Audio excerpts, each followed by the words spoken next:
In today's video, I'm going to teach you how to pay contractors and print checks on QuickBooks Online 2026.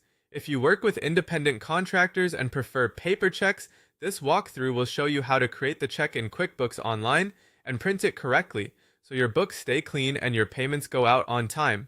Before you begin, have your check stock ready and confirm which bank account you'll be paying from.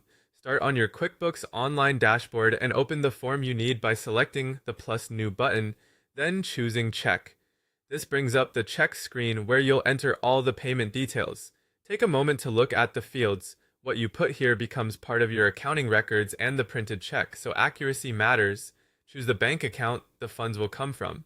Picking the correct account ensures the payment hits the right register and will reconcile smoothly later. If you manage multiple accounts, double check the balance and make sure this is the one you want to use for this contractor.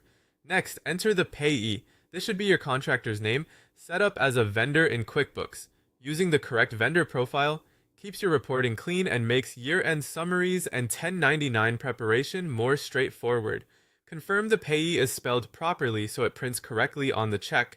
Set the payment date. Use the date you plan to mail or hand over the check. The date affects your books and cash flow for that period, so select it thoughtfully, especially near month end. Now complete either the category or item details. If you track expenses by account, choose the appropriate expense category. Many businesses use a contractor or subcontractor expense account.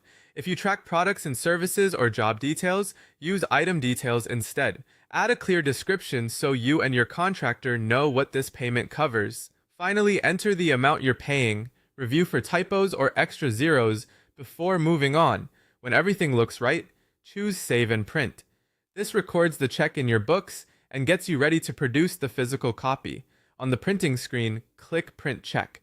Load your check stock into the printer with the correct orientation recommended by your check supplier. If it's your first time printing checks from this printer, it's worth doing a quick test on plain paper to confirm alignment. When you're ready, click Print. Look over the printed check to confirm the payee, date, and amount are clear and properly aligned. File a copy as needed and deliver the original to your contractor. That's it. Your payment is recorded and your